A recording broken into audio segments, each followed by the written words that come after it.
Welcome to Freedom Motivated with Christina Whiteley, the podcast that empowers you to live life on your terms. Are you uninspired, bored, and unhappy with where life has taken you? And yearning for a life filled with purpose and passion? Look no further. We are here to ignite that fire within, to awaken your true potential, and to guide you on a journey towards absolute freedom.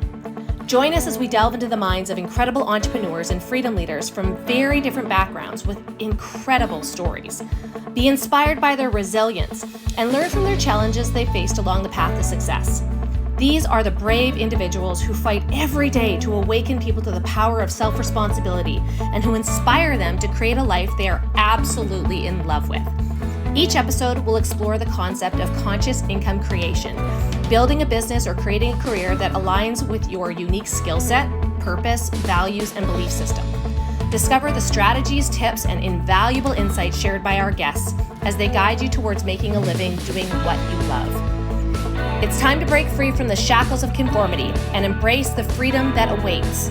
Are you ready to take control of your life? Are you ready to step into the life you've always dreamed of?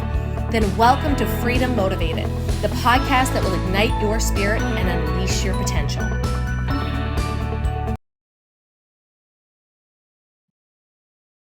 All right. Christina Whiteley here with the Freedom Motivated podcast. I am so excited to bring you episode number 5 of this very special 6-part series, A New Era in Leadership. So this was carefully planned for the end of the year. We've got one more episode after this that you'll hear at the end of December, right before we hit 2024. But what I wanted was to create something that you could binge listen to, that you could go back and listen to, that would help you refocus and set you up as a market leader in today's business world. And so today we're going to talk about the 4 C's. That's connection, communication, community, and culture. And although those may seem like very basic C's when it comes to leadership, when we put time and attention and focus on these 4 things, it helps elevate our business and our brand to the next level. And as we are sitting here over the holidays, taking time to reflect on what the past year has brought, what we're looking forward to in the future, and how we want to plan out our 2024, I wanted to bring this conversation into play because I think it's something that often is overlooked because we take it for granted.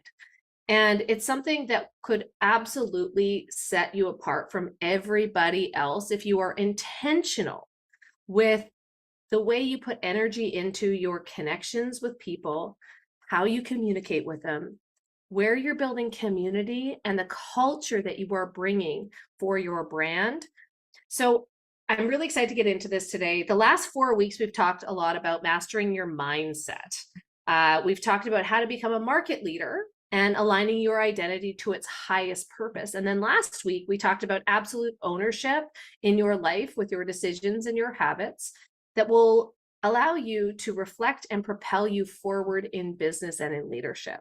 So if you haven't had a chance to listen to those 4 other podcasts, please go back and check them out, because today we'll build on those topics and you will have a more meaning with a deeper understanding of the importance of today's cornerstones. Okay, so again, connection, communication, community, and culture, and how to build these strong so that they are recognizable to your audience and will allow you to call in the correct people.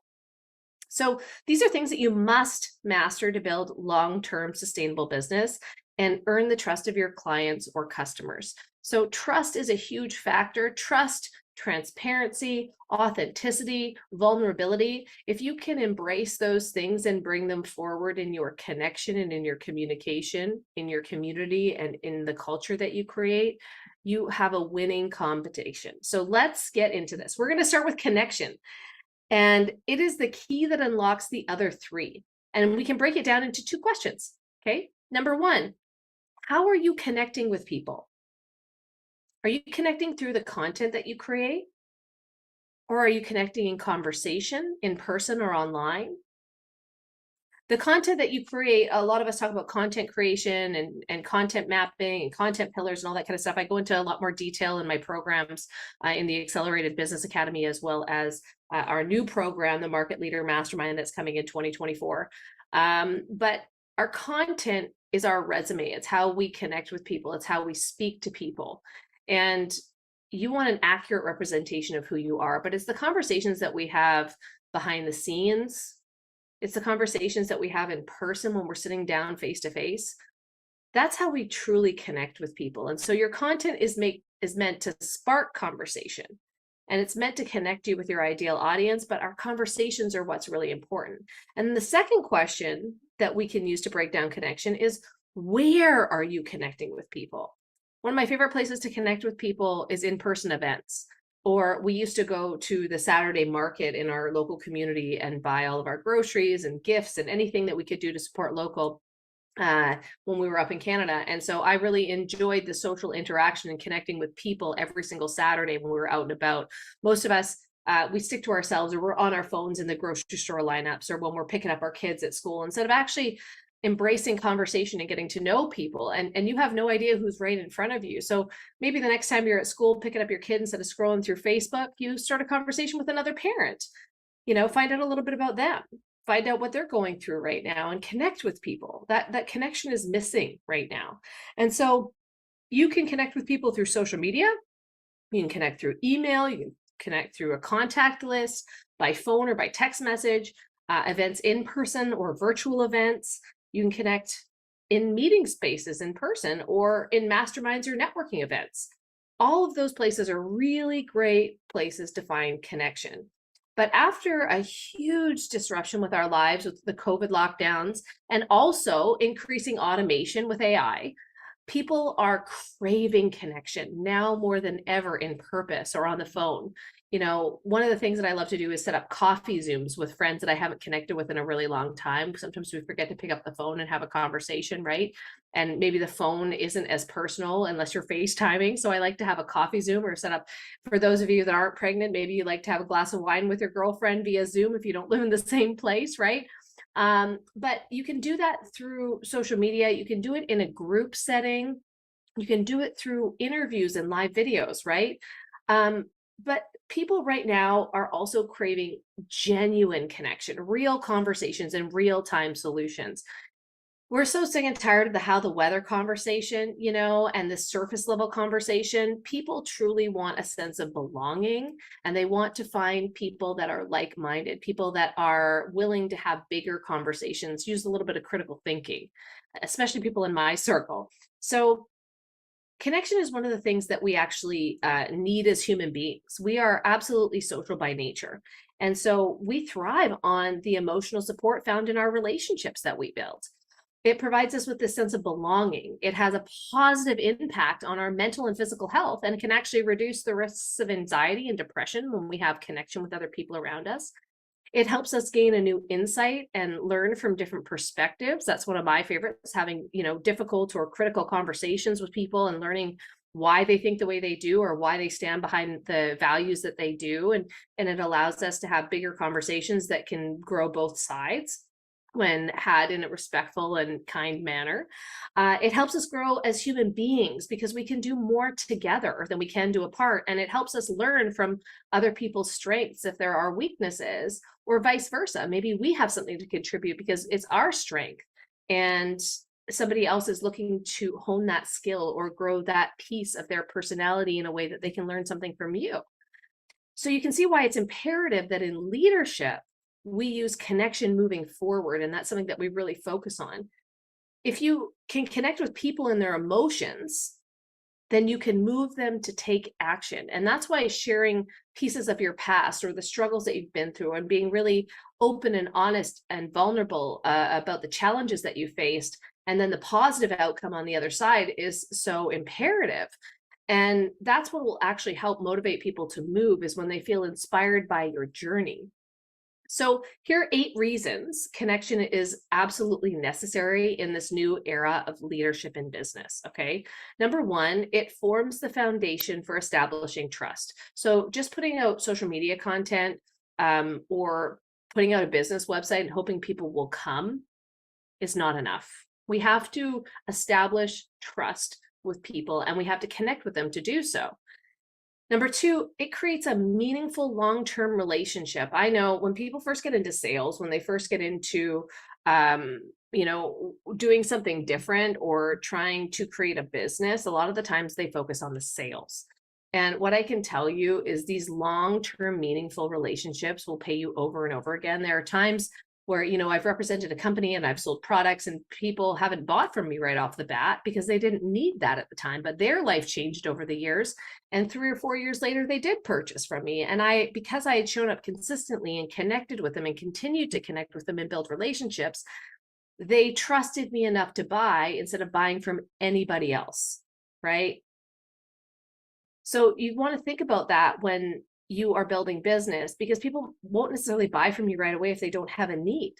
I have people that I've been talking to for 5 years that are like, hey, I just got a new job. I'm making more money. I can't wait to work with you. You've been on my dream board. This is something that I know that you were the person to help me because I've connected with them. I've had conversations with them. They're part of my community. They appreciate my culture. They appreciate how the 4Cs work together.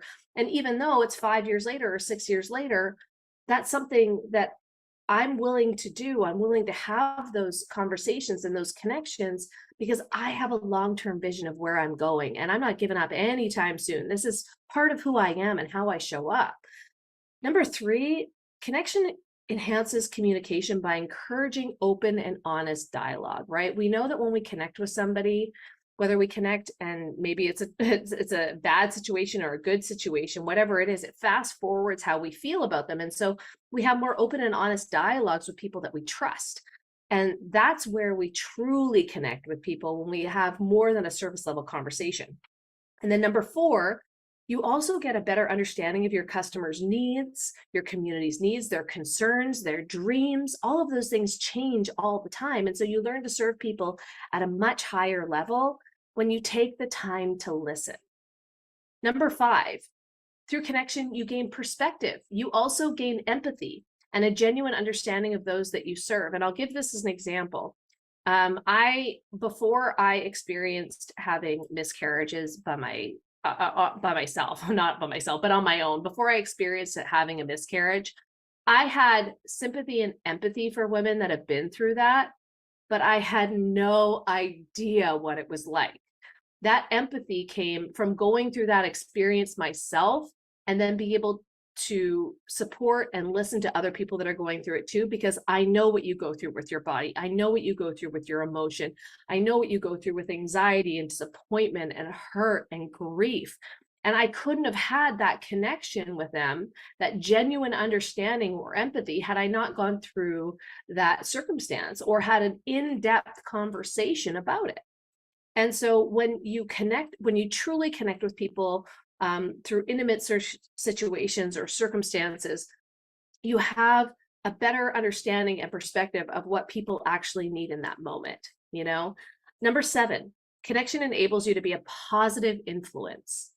It can also influence a little bit of the negative. We'll talk about that later, but it enables you to have a positive impact on the people around you.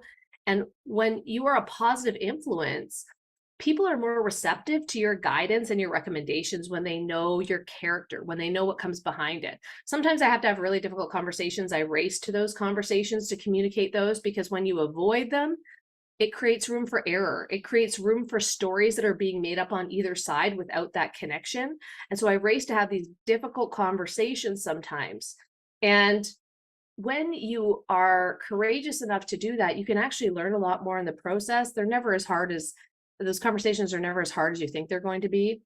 But when you have those conversations with people who know your character, even if it's something you have to say that may hurt them, may offend them, maybe something they don't want to hear, if they know that your character and the intention behind who you are is reflected in the conversation, you can have a much better conversation and outcome to the conversation than if you don't have that previous connection, right? One of the quotes that I constantly remember is that unsolicited advice is never welcome, right? Where you think you need to tell somebody something they need to know because you see it differently than they do, and you go and tell them, hey, you should do this, or you should do that, or don't do that, right? People get really offended. But if you can go to them in a way and connect with proper communication and allow them to understand that you know where they're at and you're just trying to help them, the right people will have bigger conversations with you. Okay. And you can actually shift behavior or influence them in a positive way. And number 8, connection builds long-term loyalty and referral business. And so this is what I mean is that I'm committed to long-term helping people in the business world and in business leadership, as well as stepping into their leadership in the marketplace and their brand and owning their voice, right? And so it doesn't matter to me if somebody wants to buy my product today, tomorrow, 6 months, 6 years from now. What matters is that they feel and they know that their results are just as important to me if I'm supporting them as they are to them, right? That I'm in their corner. I'll be in the trenches with them. I'll help them work through it. I'm not going to abandon them in the middle of it. And so when I show up that way for years on end, they trust me because I've built loyalty with them, and they'll constantly refer me. Even if they haven't taken my program, they'll refer me. So that's a really important piece of connection and leadership. Connection is also closely correlated with communication, which is the second C. Communication is a lifetime skill set. Okay. It takes years to master, and it's constantly changing. Okay. When you are out putting yourself out there through content, it's your job to grab people's attention and to keep it. But what people want, what they need right now is constantly changing. And so you have to learn how to master this communication so that people will continue to listen. And it absolutely is a worthy quest. Learning how to communicate correctly will avoid conflict. It will provide clarity so people buy. Okay. And so you've probably heard of the personality colors. I've done a big training on this for my groups, but you've probably heard of red, green, blue, yellow, right? The 4 common personality colors, or maybe you've even taken a personality test. And so red personality types, you speak differently to if you want to connect with them versus a blue personality type. So I'll give you an example. Red personality types are people that are CEOs, they are go-getters, they are busy, they hustle, right? Blues love adversity, they love to party, they love traveling, they are a squirrel and they constantly are on to different things, right? And so if I talk money and business growth with a red, they're totally into it. If I talk incentive trip and travel and how to earn those things for free, for blues, they're totally into it. But the red personality types are not as into the travel and all the parties and the get-togethers and whatever. They just want results. And so a green personality is somebody that wants all the information. They are data collectors. And so often these people are the people that ask a lot of questions. You feel like you're getting resistance, but often it isn't even resistance. They're just gathering information so they can make an informed decision. And if you see their questions as resistance and it annoys you because you've got a different personality type, then you're never going to be able to connect with somebody that has a green personality. And for the biggest color personality, which is about 80% of most people, they're yellow, and they care about community and connection. They hate conflict. They don't want to deal with conflict. They want everybody to be happy and included, right? They are people that are in teaching, or they're nurses, or they're caregivers. They're people that put other people before themselves, right? And so when you learn how to communicate with these different personality types, you cater your conversation, and there's actually, different questions that you can ask that will help identify these personality types so that you can communicate clearly in their language. Just like, I don't know if you've ever read The 5 Love Languages. If you are married or in a relationship, I highly recommend. It's also great to know with your kids, because my daughter, my love language is quality time spent together. My daughter is buy me things. She likes stuff and things. If we buy her a stuffy, she feels loved. And it's really interesting because it's reflected back. When you don't recognize that you think differently than other people, you would never understand that people give you who they are. And so, for example, I would just like to sit down and do a puzzle with my daughter and spend time with her. I'd like to cuddle with her. I'd like to go on a walk with her and hear her thoughts and have a conversation with her and sit at the beach with her, right? But when she came home from an outing the other day, she had taken some of her money and she had purchased stuffy for me. Her currency right now at 7 are stuffed animals, right? And so if you buy her stuffy, she feels loved, okay? And she brought me home a stuffy, not knowing that my love language is quality time together. She brought me home a stuffy and said, Mom, I bought this for you because you work so hard. And I just wanted to thank you for everything that you do. And when the baby, I'm getting teary while I say this, it's the hormones, right? But when the baby's born, I thought that it would be a nice thing to have in your room and the baby would feel comfortable. It was her thoughtfulness, right? But we all receive gifts in different ways. And so I didn't need the stuffy, but it was the way that she showed me love. When we learn how to speak that way, and hey, maybe it's not colors, maybe it's not love languages, maybe the animals, shark, dolphin, whale, urchin, you know how those communicate. When you hone your skills in communication, you are learning to communicate and speak to all different personality types that will help you lead people to decision and taking action. Look, it's not our job to manipulate people. It's not our job to convince people. It's our job to help them make a decision or change a behavior that isn't serving them if they're open to doing so, right? And so if you understand the differences in communication, you can be adaptable in your style of communication and speak to all different personality types. You just need to know your audience. And that's a huge piece of communication. You need to know your audience because you wouldn't speak to a group of nurses or teachers the same way you would speak to people in car sales or in party planning, if that makes sense, right? I know that the people that are invested in education, the people that have gone to school to be teachers or teachers' aides, are going to have a different opinion of the education system than I do as a parent with my daughter. And so I will have different communications with parents than I do with the teachers. And how we communicate doesn't matter if we're on different sides of the coin. It's how we communicate that we can find common ground. And if we don't know how to communicate correctly, that's when there's chaos, there's disruption, there's arguments, there's disagreements, all of these things happen. And so really it comes down to your communication. And knowing how to communicate clearly your message is imperative because a confused mind does nothing. If people are not listening and being influenced by you, or if people aren't buying from you, it's because they are unclear on what you are selling or on what your area of expertise is. They're just not sure because you weren't clear in your communication. So bringing clarity to your ideas and being able to communicate goals and expectations can help you avoid huge misunderstandings, confusion, and those things can actually affect your productivity, affect your sales and your results. So you want to make sure that you're doing everything that you can to hone this skill, especially in leadership and especially in business leadership. And when you learn to listen, right, and understand your audience, you will be able to better understand their needs, their concerns, and then you can offer feedback based on what they need from you right now, right? So that you can help them in real time. And so one of the key foundational practices of communication is understanding your audience, okay, their language and the behavior in real time, because it changes every 3 to 6 months, depending on circumstance and what's going on in the economy. People's emotions drive their behavior a lot of the time. And so when we talk about your audience, it's understanding who your audience is, what their demographic is. Some of the stuff that I talk about because we moved from Canada to Mexico is not popular with a lot of people, right? The people that play it safe.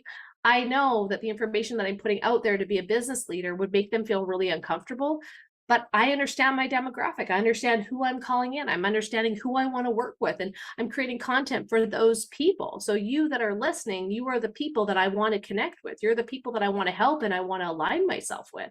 That's all on purpose. You also want to know if they're married, are they divorced, do they have kids, right? If I'm constantly talking about my happy marriage and growing a strong marriage and a foundation for family and conscious parenting, and somebody's single, or they've gone through a really shitty divorce, right? Then they're not going to be receptive to what I'm talking about. If people don't like swearing in their lives, they're not going to be receptive to probably some of my conversations because that's who I am and I show up that way and I don't hide it even though some people, oh, that's unprofessional, I would never do that. Okay, well, that's you. I want to call in the people that let, an F-bomb go once in a while, or have casual conversation. And I want people to know that what you see online, the conversation that we're having, is authentic, it's real, it's who I am. And a lot of the time when people actually meet me, they're like, oh my God, you're exactly like you are online. It's like, yeah, why would I be different? Right? So that authenticity, it's understanding how to connect with them. You also want to know what your audience's priorities are. What do they do for a living? What is their social status? How much money do they make? What are they struggling with right now in the marketplace? Not a year ago, not 2 years ago. What are they struggling with right now? What's important to them? Is money important to them? Is time important to them? Is travel? Is community? Is connection? Is making an impact? What's the thing that drives them? If you're listening to this, you know that I want to work with entrepreneurs that want to make a difference in this world. I want to work with entrepreneurs that want to make an impact, that have a long-term vision, that are committed to seeing that through and committed to the ripple effect and the mark that they leave on this planet, right? And so that's why I create content and have conversations that talk about those things, because I want to bring those people in. Now, if we talk about language, who are the people that you're talking to, and how are they talking to each other behind the scenes? How I speak on social media might be a little bit different than how I speak to people in private, but my closest friends, if they want advice, if they want to have a conversation, they're going to get me wholeheartedly. This is it, right? You want to know how other people are talking behind the scenes. They may say one thing to your face, they may say one thing online, but what are they really struggling with? A lot of the times I find that people that are struggling with money don't want to talk about it. They show their picture perfect life online, right? The highlight reel. And then when they're struggling with money, that conversation gets left behind and is only had with their best friends. So how can we speak? How can we use that language and speak to people that are in a bind and connect with them in a way that they feel good about you, what you're talking about? They feel good about themselves. They don't feel bad about the conversation, and they feel really good about the topic that you're talking about. And this is really important in that language and how you communicate, that people feel good all around, whether they say yes or no to your offer, whether they're included or not included, or they decide to come to an event or don't decide to come to an event. It's your job to make them feel like they belong, regardless of what their choice is, right? So what are these people talking about to their friends, their most intimate thoughts? How can you talk to them in a way that you are walking among them and alongside them, instead of preaching from your soapbox, right? Instead of up there lecturing? How can you actually talk to people as if you're their best friend and relatable, and use higher level conversation and concepts to attract the right kind of people to your business? And so I'll give you this example, right? There's a difference between charm and charisma. And I had to learn this. I'm still learning this. I'm still incorporating this. But charisma is an energy, right? You all know that person that walks into the room and commands attention, right? Or like they walk into a bar full of people and everybody flocks to them and everybody listens. Whether their tone of voice is big, they have a huge personality, they have massive gestures, like they just have a presence about them, right? People listen.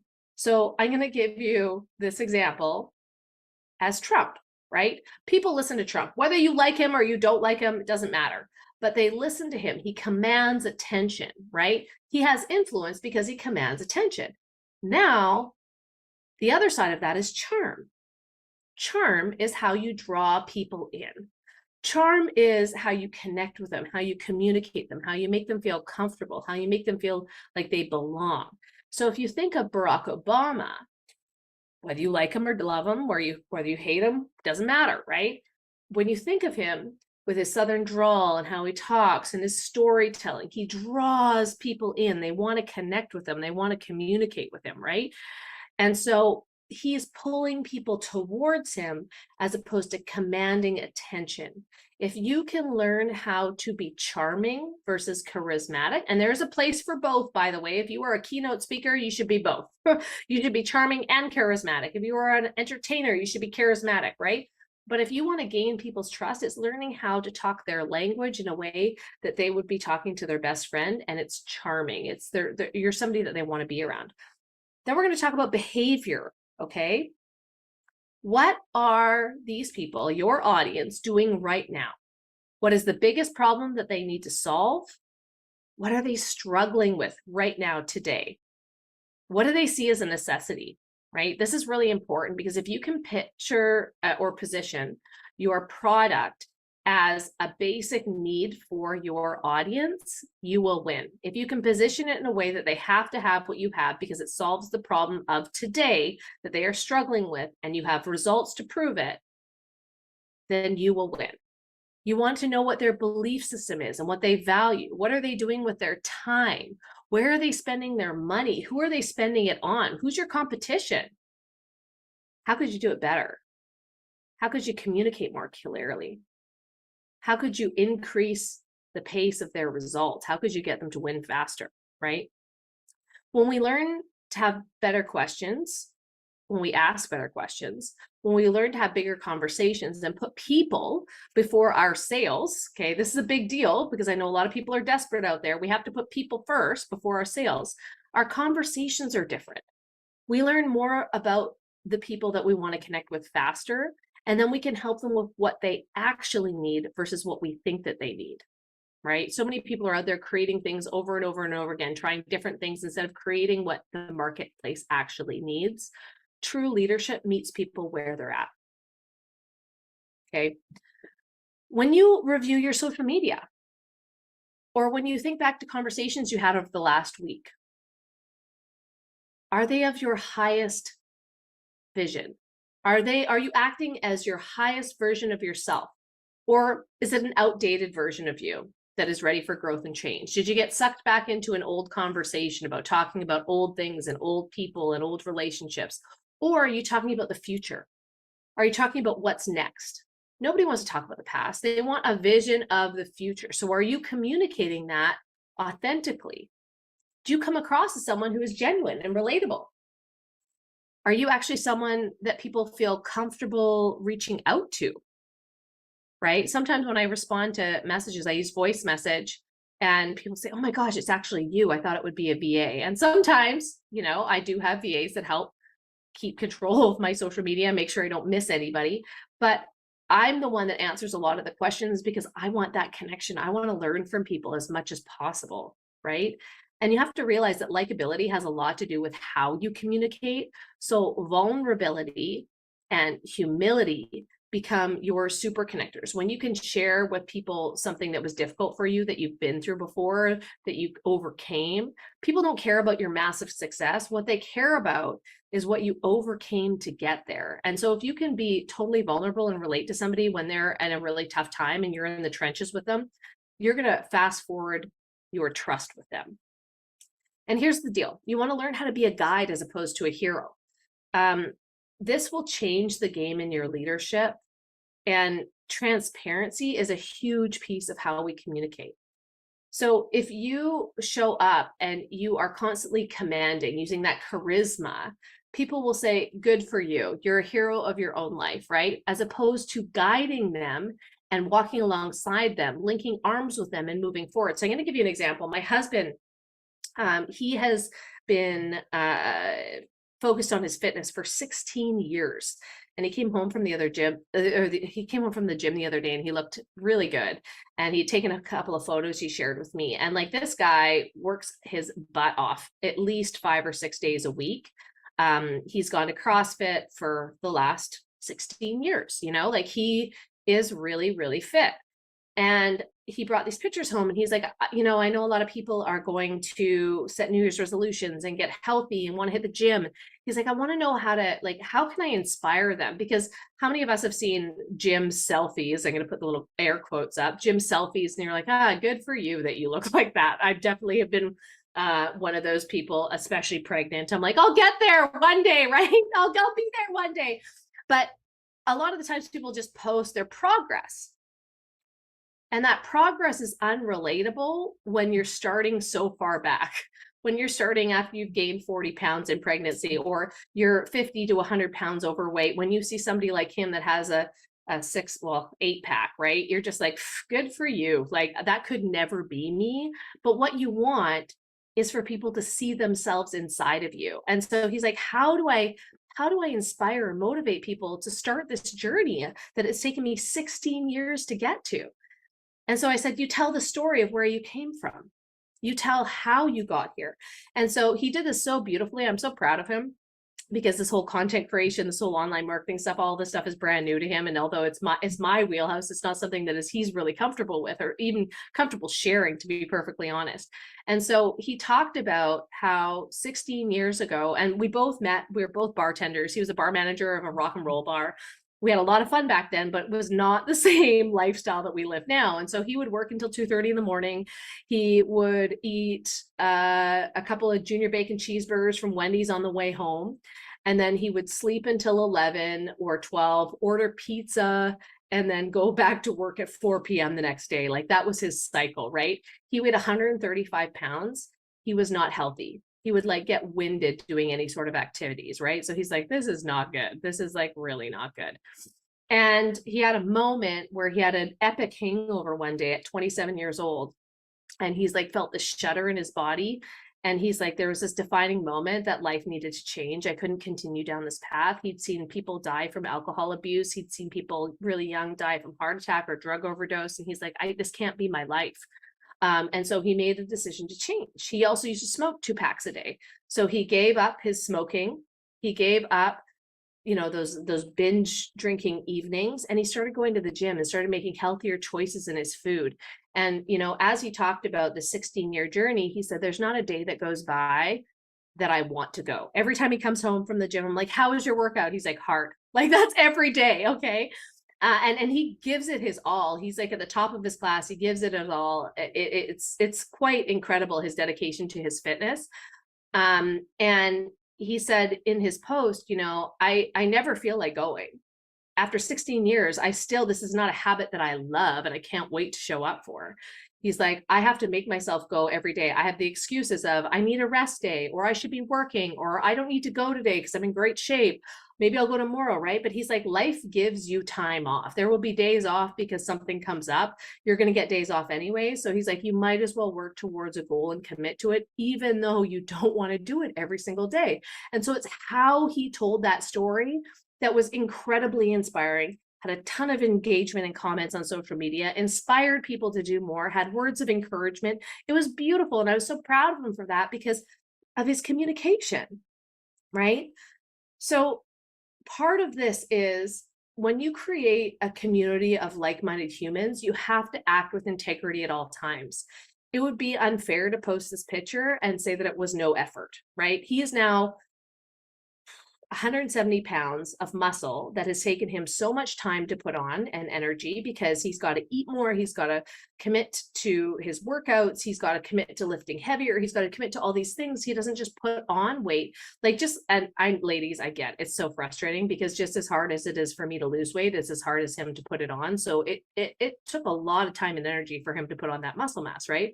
But you have to act with integrity at all times. If he showed up and just was like, yeah, go to the gym, look like me, like that's acting out of integrity because of everything he's had to put in to get there. And that's same with business, right? It's like going to the gym. You have to show up day in, day out, day in, day out. Same with leadership, day in, day out. Some days are good, some days are bad. Some days you're just like, why am I doing this? But you have to continue to move forward and stay true to the path, right? And so with that integrity, you have to stay true to your values and your belief system. It's one thing to complain about something that you don't like or you disagree with. It's another to put your money where your mouth is and do something about it. So for example, the education system, we pulled our daughter from the public school French immersion education system 2 months into kindergarten. I was like, I don't agree with this. We've tried to interact with teachers. We've tried to be part of PTA. We've tried to show up to meetings. Nobody wants our opinion. Nobody finds value in us as parents or even thinks that we should co-educate our children. They want all the control over this and we have no say. I don't agree with that, right? But so many people are unhappy with the education system and do nothing about it. That's not being convicted in your beliefs. You complaining to your friends about how much you hate this or what's going on is not actually going to change anything. And so we took the opportunity, instead of being a victim to this circumstance that we were not happy with, we became victors of our life. I've said this before, and we decided to turn it into an adventure, right? We decided to take it as an opportunity. We decided to teach her differently about culture. about inclusion, about diversity. And we decided to move to another country where she had to learn a different language. And yes, she could have done that in Canada, but I wasn't happy with the school system. So how else are we going to get her to learn another language? Let's go explore another country, right? When we did that, when we made that move, when we had the courage and the bravery to do something different, we built instant trust and credibility with other like-minded thinkers, right? So another aspect is also understanding how people consume information. Are they watching the news? Are they on Twitter? Are they on TikTok? Are they using social media? Are they talking to each other? And right now, to get in front of the most people, short form video is getting the most attention. Okay. And whether you want to do video or not, that doesn't change the facts. You know, I have people that say, I want to build an online business, but I don't want to show up on social media every day. Well, which is, do you want to build an online business or do you not want to show up on social media every day? Because those are two different decisions that you're making, right? I never thought that this would be my life. I never thought that I would be somebody that was podcasting and doing social media and business training and traveling the world and meeting all of these incredible humans. Like, I was a hairstylist. I ran an on-site wedding business. And now that I do this, it was because I made decisions that led to this. And those decisions, those daily little decisions that I made were the ones that presented massive opportunity because I kept moving forward. I had a bigger vision for my life. And I was willing to put myself out there. I was willing to suck before I got good, right? I was learning how to communicate correctly or become an effective storyteller, right? I was learning what my niche was and how to fit into that and how people were going to connect with me, and learning higher level business skills so I could have higher level conversations so that I could fill a gap in the marketplace. I had to educate myself and learn from the best of the best so that I could share that information with others to get a bigger result, right? Right now, if you're using short form video, this is how it works, right? You do a 90-second or less video with a really strong hook. So the first sentence, whether it's of a video or a post, has to be really good because you get 2 seconds to get anyone to stop their scroll. So a really strong hook first sentence, right? Grab somebody's attention. You have to add value, whether you are educating, entertaining them, making them laugh, whatever it is, right? And you have to have a call to action and tell them what to do. All of those things will increase your odds of connecting and creating a conversation. That's our job, is just to create conversations with like-minded people that we could serve, that we could lead, that we could influence, that we could help, right? And this constant or continuous conversation is the key to growing relationships. This nurture series, and I say that not as part of my job. I say that because nurturing relationships, whether it's your marriage, your friendships, your parental relationship, this is how we grow together as human beings. But when you have an audience that you're speaking to and you nurture these conversations over and over and over again, you grow a stronger relationship. Not only do people want to refer you, but eventually they may end up working with you. Eventually they may end up needing your product or service, right? But it reinforces your brand. It creates brand awareness. It also creates leadership in your field. And when you show people that you're growing, when you show up at a higher level, people recognize that, right? And it also contributes to a dream list of people that you can't wait to work with and help. And so, you know, back in the day when I first got into business, people said, make a hundreds list and reach out to all these people and pitch your product or service, right? Like, it was just like very transactional. Now I teach people how to build dream customer lists or dream client lists, where it's like, you would die to work with this person, or you'd love, and you know that you can support you, you know that you can give them a result. And so you build relationships with higher quality people that you're intentional about growing with. And whether they purchase from you or not, whether they recommend you or not, these are people you want to be around anyways. Wouldn't you love to wake up every day and work with people that you love? Or lead people that you love, or help people that you want to help, right? You get to decide, and that's through your content and through your communication and how you connect with people, right? So how are you growing and nurturing these relationships? Are you calling people? Are you texting them? Are you emailing them? Are you creating content for them? Sometimes, you know, an intimate conversation turns into a piece of content for me because it was so impactful. And I know it was impactful for them. So I'm like, why would I not share that lesson with people, right? Are you outreaching to people on a daily basis? Are you asking questions? Are you communicating? Are you commenting? How are your holiday series, or how's your holiday season? How do you spend your time usually with family over the break? Are you going anywhere? Are you doing anything? Hey, I just saw you went to Disneyland. What would you do differently this time? I've got 4 kids, right? Like asking better questions and getting to know people. Are you commenting and engaging with their content, right? If you see somebody's kid gets an MVP award, are you congratulating them?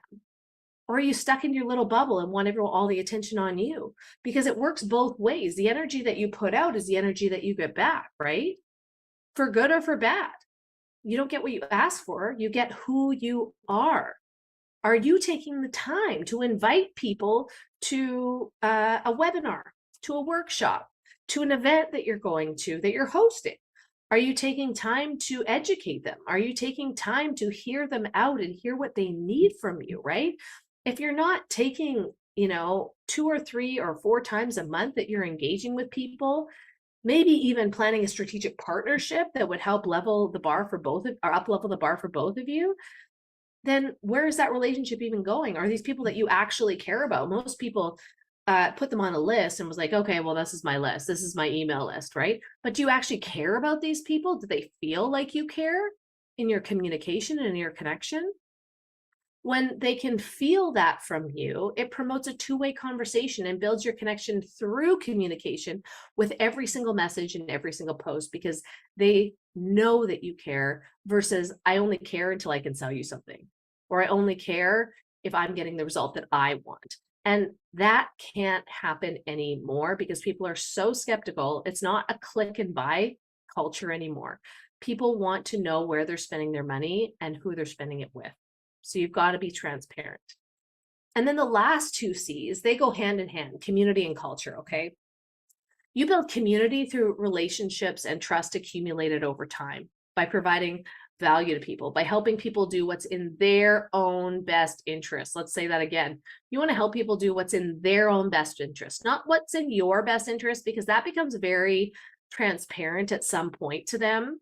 And people get really resentful when they realize that you're only doing it for your benefit versus theirs. So my main life goal and mission is to help people do what's best for them in their own best interest. And this is also what will help you build long-term relationships. And when you have a commitment to the long-term impact of your business, you show up differently, right? Because just because somebody is not the right fit for you and your program, or what you're doing, what you're selling right now, doesn't mean that they won't be in the future, but they will remember how you treated them, right? That's why the strategy of like putting down your competition is never good, because they may end up going to work with that competition, but if they remember you as somebody that discredited them or tried to say bad things about them, and they actually really like this mentor, or they like this person, then now they don't like you. So it's always taking the high road, and it's always saying less is more in that circumstance. But you really have to have this long-term vision that people will come around. And what I can tell you is, after all of this trauma work that I've done, all this healing that I've done, it's very transparent for me, other leaders in the industry, other people that are out there creating big brands or coaching brands. It's really transparent to me, the people that haven't done the trauma work, that haven't healed themselves, and who are in it for themselves versus in it for their clients or their customers. And it becomes really transparent to them too at some point in time. And you just have to wait it out, because when you start pointing those things out, that's when people start to see you in a bad light, as opposed to, I'm always going to be here for you. I'm always going to help you. I'm always going to be here for a positive conversation or help you move through conflict, right? And so if you show up as the best version of yourself to help them become the best version of themselves, it's a win-win situation, okay? And so you build community by establishing a shared purpose or goal. And then the culture you create provides the sense of belonging. So culture is how you make people feel. And it's important because you don't have to, nor will you, appeal to everyone. That's actually part of it. However, your communication that you hone and you get better at is what will help you bridge the gap with the right people, because some people might not agree with you on everything, but if you're a great communicator, you can often come to common ground, and you can even help people that completely disagree with you, right? Culture is also how you call out your niche with aligned values, beliefs, and your thought processes, right? When you show up authentically, you attract people of like minds. You will also naturally attract and repel people in this process by showing up. Like I said before, the whole move to Mexico thing, some people are like, you are crazy to move your family to Mexico and put your children in harm's way, and the cartel and all the worry and the fear and the risk. And yeah, those are my people, right? I'm here to lead. I'm here to help other people lead. I'm here to step up to the plate and tell you that risk is equal to your reward, and to gain courage and confidence through competency. I'm here with a stronger message. And if my message repels you, then you're not meant to be here. And that's okay. And I'm totally fine with that, right? When you're building community, the conversation you have and the content you share attracts others that are aligned with your belief. And so that's why being consistent on the through line is so important in everything that you do, in your behavior and what you act and what you say. It's got to be consistent. That's how people learn to trust you. So you want to prioritize your community and make sure that you connect and engage with the people within it. So many of us have a database of people that we never speak to, right? Have you, if you run a Facebook community, have you actually gone through and reached out to every single person in that group, started a conversation with them? Have you asked them how you could serve them better? Have you asked them what their needs are? Have you asked them why they joined, right? So you could use a Facebook group. You could use an in-person event and sit down and actually speak to people one-on-one. You could use an email sequence or a questionnaire or polls, right? Even connecting with people in masterminds and networking groups is a great way to build community of like-minded thinkers. And social media was actually created for us to socialize on, shockingly enough, right? So you are absolutely rewarded for how well and how often you socialize with others. Are you sitting there staring at your content, wondering why nobody's engaging with you, and yet you're not going out and commenting and engaging with other people and starting conversation and asking questions, right? So the first step to more engagement is commenting back when people take the time to comment, showing that you actually value their input, right? Responding to their feedback, good or bad, asking questions, right?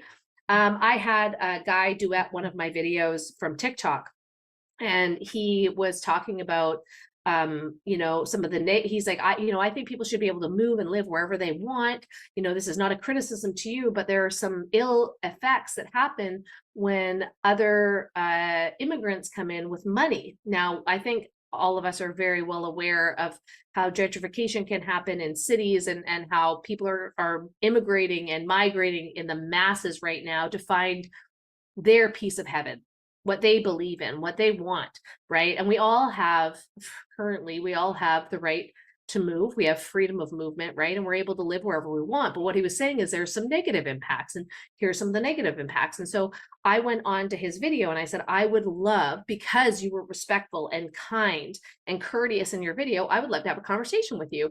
Why don't you book a call with me? Let's have a conversation. And I'd like to learn a thing or two. And maybe you can even understand why we decided to move. Maybe you can even understand our side of the coin, because you've never lived in my shoes. And, we talked a little bit about judgment last week, and how to use that to propel forward in ownership and owning those things, and realizing that judgment is simply a reflection of our own inner thoughts and who we are, right? And so if we can come together and have bigger conversations, then we build relationships together faster, right? When we can, on social media, encourage people to interact together and collaborate, right? If you run a Facebook group, encourage people to introduce themselves, tell their stories, who they are, right? Why did you join? Use polls and ask questions to learn more about your audience. And then you can provide the content or have conversations at a higher level that's actually serving them. And, part of the reason that I love coaching and masterminds is for this type of connection. It's part of why I created a brand new mastermind for 2024, the Market Leader Mastermind, is because I knew that I could help businesses step into that market leader position. I knew that I could help them stand out and to lead in this space, right? So this was the best way I could do it, with collaboration of others, with learning from others in other industries. We can learn so much from people in different industries. And so why not do it together? And why not have a community where we can refer people and everybody wins? It's beautiful, right? Another plus is if you increase the social status of your audience, then people will want to be around you more. When people share your content, share it back. When they do something well, when they have a win, big or small, make sure that you share it. Make sure that you post it. One of my clients just had an international bestseller book, and I posted it everywhere. I'm so proud of her for doing that, for writing it, for getting it out there, for promoting it. I had her on my Facebook page live. However, I can increase your odds of winning, however, I can increase your social status with the community that I have built, I will do so if you are part of my community, right? If you're somebody that is of like mind, if you're somebody that gives as much as I give, I want to give back. So community is where you add value and show people how you can help. It's how we gain trust with our audience, and it's how we foster new relationships.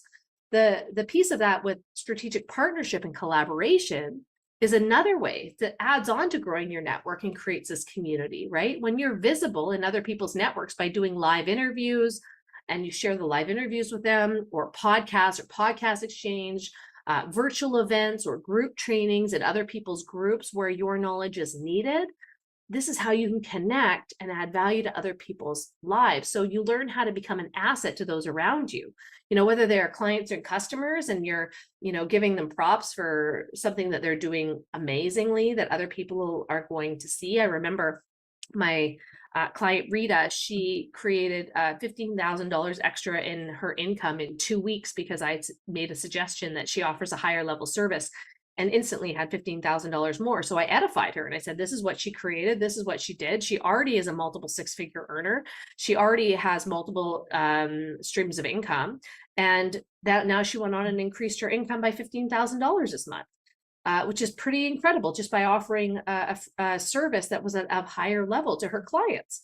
And Rita came back to me and she said, thank you so much for posting that about me, because I never post about money. I never post about business. I talk about my healing modalities and how I help people, right? That yellow personality. But I came in as a red personality and talked about the money that she was making and how she executed it and how she was so valuable to her marketplace. And all of a sudden people were reaching out, other red personalities were reaching out saying, sorry, how are you making money? What are you doing? How can I do that with you? And it created a different conversation for her, right? So when you can do that, when you can create a higher level conversation and have strategic partnerships with people, and you're visible in other people's networks, you become an asset to them. So I was an asset to Rita. And by the way, me sharing that testimony with you, showing that the results of her working with me increased her income by $15,000 that month, is also an asset to me by sharing that testimony, so that that people that come through my program actually get results, right? Just like the best-selling author, or my client Bethany, who started a brand new social media profile for high ticket affiliate, and now she is at 50,000 followers 5 months later with a brand new social media profile, right? Because of the conversations that we had, because of her strategic content, because of how she shows up in this world and the message and the clarity that she has, right? So we share these things because that actually increases our social status. Now, you also want to learn how to become an asset to people that are that have more than you, right? So I'll give you an example. I have a business coach that is scaling. Actually, both my business coaches this year that I hired are scaling to 9 figures. So they're scaling to $100 million, right? If you want to learn how to do something quickly, hire the people that are doing it and learn from them and apply and adjust course and do it as fast as possible. And so I idolize these women. I like in a way, not in an unhealthy way, but in a way that I'm just like, man, I have so much respect for them, that whenever I speak about them, I edify them. I edify their program. I edify who they are. I edify how they've helped me and who I've become because of them, right? And so in that process, they feature me a lot because of my personal testimony. And so I get messages all the time in my inbox. Hey, I saw you on this live launch. I saw you doing this. I saw you here with this person. I was like, yeah, I'm with those people. Well, I increased my social status by being around these people that are doing massive things in the world, by making massive impact. And sometimes we need to pay for that proximity until we put ourselves in that position and we've worked hard enough to be those people that are making, 7, 8, 9 figures. But you can also, even though you're not making that kind of money, you can still become an asset to those people. You can still show them, or you can still show up for them in a way that is valuable to them. So learn how to be an asset. And whether their clients or customers, you're helping with a product or service, or their mentors, you can edify anyone through a testimony. So learn how to do that, right? Culture plays a crucial role in bringing people together and establishing trust. It's how we learn how to create a welcoming environment where people want to interact.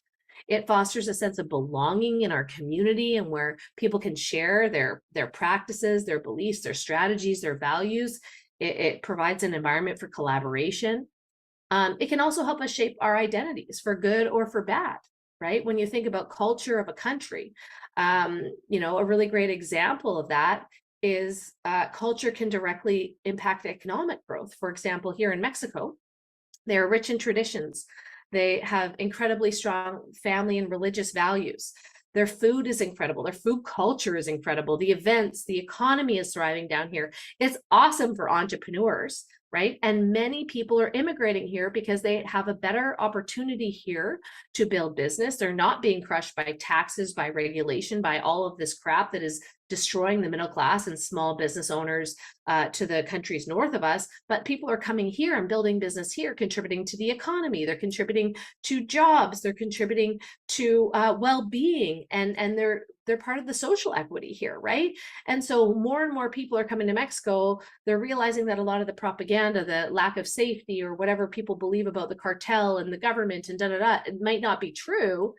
And they're seeing it as an opportunity. So the culture here is shifting, and people are understanding that if you're an entrepreneur, there's a heck of a lot more resources and a heck of a lot more opportunity down here than there is in other places at this point in time. So it influences decision making. It influences social structure. It influences social interaction.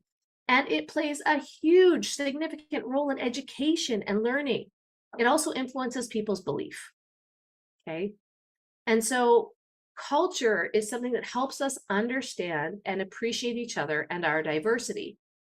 It can also drive a wedge and divide, right? When we see what's happening in some of these countries where division through different, whether it was Black Lives Matter or the trans movement or, women's rights or whatever, by putting these hot topics at the front and foremost of people and creating divide through it, like instead of bringing people together and realizing we're all way more similar than we are different, we're all living on this massive rock hurling through space and we all are human beings.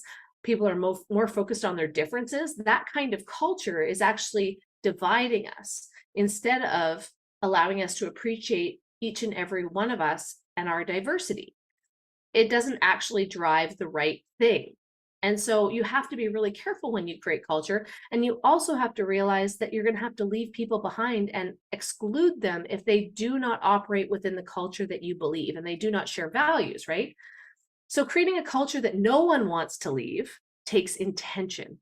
It takes constant communication and connection and an understanding that is constantly evolving as you grow, because people will outgrow you if you don't grow with them. And my stepdad actually taught me this lesson. Ryan's stepdad, Bruce, he's such a gem. And they were in the real estate industry for a very, very long time. They had their own brokerages, mortgages, realtors, all that kind of stuff, right? And I came in very shortly after I got into the MLM space, and I was just like, I don't understand why people quit. Like, I'm here to make millions. I'm here to see this through. I'm here to learn the skills. Like, why don't other people get it? And he said, well, first of all, you have to understand that not everyone has this high motivation, high impact, high drive.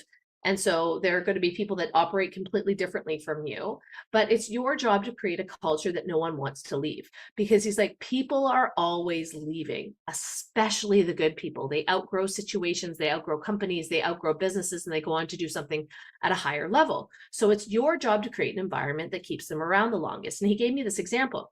When he owned a real estate brokerage, he said they would hire 20 new hires every single year. And those 20 new hires were going to come in, they take coaching from them, they would go through the real estate course, and they would write their exam. Out of the 20 people that that they hired, 10 of them would pass the exam. Okay. And some of them had to take a second or third rewrite to make that to be part of that 10. Okay, so 10 of them would commit long enough to get through that first hurdle, right? And then they would start getting to know each other. Then the costs would come up and how they have to register. And I think it was like something like $20,000 their first year, and registered and licenses and costs and marketing or whatever. So half of those people wouldn't want to pay the $20,000 or couldn't afford to pay the $20,000, never even sold a house, right? So you'd be stuck with 5 people at the end of the year. And this is after hiring 20 people, right? And then out of those 5 people, within a year or two, you'd probably have 2 left. So he's like, we were hiring 20 people to have 2 people that were quality brokers or quality realtors in our brokerage. And so he's like, if you can understand that, and you can understand that 80% of people want community and culture and want to be included and want to bond and have communication and support, that 15% of people want a little bit more, right? Maybe they want to be in a management role, or they want to have a part-time business they want to create. And then only 5% of people are going to go all the way like you and are going to create millions, or are going to want to create a bigger business or create a brand. If you can understand that, then you can speak to the correct demographic of people, but you can also understand why people leave, and you can create an environment where everyone feels welcome, not just the top 5%ers that are going to give you the most in business, but also the other piece of the community is also really, really important. Because like I said before, it might take 6 months or 6 years for somebody to want to purchase your product or service, or to want to work alongside you. It's going to take time for you to gain their trust and leadership, right? The other thing about culture and creating a culture that no one wants to leave is you have to establish these core values, the core values that you want to uphold. And although you're creating an inclusive environment with respectful, kind human beings, this encourages a lot of conversation. But it's also important to create boundaries and let people go that are not in alignment with your mission. Sometimes this is the hardest because you learn that no dollar amount is worth having the wrong people in your community. Okay. Sometimes people say, yes, I'll take you on as a client, or yes, I want you as a customer. And they were somebody that you already know had a bad attitude. You already know, like from the questions they were asking, they were insecure. They weren't going to get the results. They weren't going to commit. Right. And you've somehow along the line led and convinced them that this would be the right thing for them. I learned not to convince people, right? It's either for you or it's not for you. You either want it or you don't want it. It's not our job to convince anybody. And in the same sense, when you know that there's a bad seed or a bad egg or somebody that is not adhering to your values and what you believe in, you got to cut them loose. And the faster you cut them loose, the better, because those people will end up being a massive problem. And one person can absolutely destroy the culture of your community as they bring in other bad actors. So it's worth just getting rid of those people, or just creating boundaries and saying, if you can no longer operate in the space, operate respectfully. If you can no longer communicate respectfully, then you're no longer welcome here. That's okay. It's actually necessary in building your empire and building a brand that you want to uphold. And it's the uncomfortable side of it. But again, racing to those hard conversations, figuring out who needs to be there and who doesn't. It's all part of this process in leadership. Okay. It's how you figure out where to spend your time and where not to spend your time. It's also in these communities where you're creating cultures where you provide support and you add value. This is what creates a sense of belonging and becomes even stronger when you provide mentorship and education that promotes growth and well-being for those around you. It's also important to recognize and edify and reward community members for their wins, both big and small, right? You want to show up for them. You want to cheer them on. I heard this quote once that said, you may have heard it too, that says, be very careful of the people that don't cheer for you when you win, because they are often cheering for you to lose behind the scenes. So, having a space where it doesn't need to be all about you, that it's about your community, and you put focus on your community and the culture that you're building and the humans that you have there, and give them the kudos for doing the work, give them the kudos for having those wins, right? It also is a really great place to encourage communication, right? Response, having a dialogue, interaction, and give them access to you. Unless you're creating paid programs where you have a limited amount of space, or the information is shared with a certain demographic or group, it's a paid group, make sure that you add so much value to your community and create a culture where people feel comfortable asking questions. They feel like there's no dumb questions, right? And that you can serve and support them at whatever level they're at, and you'll continue to grow, right? The best way to create this inclusive culture is to encourage feedback and to take suggestions. And I know that that can be really hard sometimes, but we just learn how to filter better, right? Which also helps you grow your leadership as you learn how to filter and take communication and get better with your or take constructive criticism and feedback and learn how to get better with the things that people give you feedback on, and then get rid of the stuff that doesn't serve you, right? Take what works for you, leave the rest. And so when using all 4 C's, connection, communication, community, and culture combined, you will create a foundation for long-term sustainable business and position yourself as a market leader in your class. Hands down, if this is something that you actually put intention behind as you're creating your goals for 2024, this was something that will make you stand out so much more than other people that are focusing on the sale or new offers or whatever it is that they're trying to do to get ahead in the marketplace. It's nurturing who you already have and building stronger relationships. And so as we round up this episode, number 5, I encourage you to share it with your friends. I encourage you to share it with your team members and entrepreneurs alike that are looking to step into the next level of their business. The last episode, which is part 6, drops next Friday. And that's the last Friday in December. Can you believe it? In December 2023. And we'll kick off the new year, January 15th, with a free 9-day workshop, Unbreakable Business Impact Accelerated. The link to register is in the show notes here. And if you can't be on live, we'll send you the replays and you can view it for about a week afterwards. Take notes, make sure that you're incorporating this new way of doing business into 2024, and you'll absolutely be ahead of the rest. And so now next week on our last episode, we're going to talk about what it takes to lead in this new era. Your commitment, your vision, and your conviction in your beliefs and how you innovate and adapt will beat out hard work in this new business world. Okay. Your unique experience, who you are, how you see things. This is what will take you to the next level. And I can't wait to share with you how to do that in 2024 and how to stand out as a market leader in your field. You're not going to want to miss this one. So make sure you put it on your calendar, make sure you're subscribed to the podcast, Freedom Motivated on Apple Podcasts. I just want to thank you so much for being here and listening in on another episode of Freedom Motivated. This is episode number 5, a new era of leadership. And I look forward to seeing you again next week. Thank you so much for your time. Bye for now. Thank you for tuning in to another inspiring episode of Freedom Motivated with your host, me, Christina Whiteley. We hope that the stories we've shared today have sparked a fire within you and ignited your passion for living life on your terms. Remember, true freedom lies in the choices we make and the actions we take. So go out there and embrace your journey. Take the leap of faith, believe in yourself, and never settle for less than what you deserve. If you've enjoyed this episode, be sure to subscribe to the Freedom Motivated podcast and never miss out on our upcoming interviews with more incredible entrepreneurs and freedom leaders. Be bold, be brave, be disruptive. You are capable of things far beyond your wildest dreams if you just have the courage to go for it. Thank you for being a part of this incredible community. Until next time, may you always be driven by the desire for freedom and motivated to make your dreams a reality.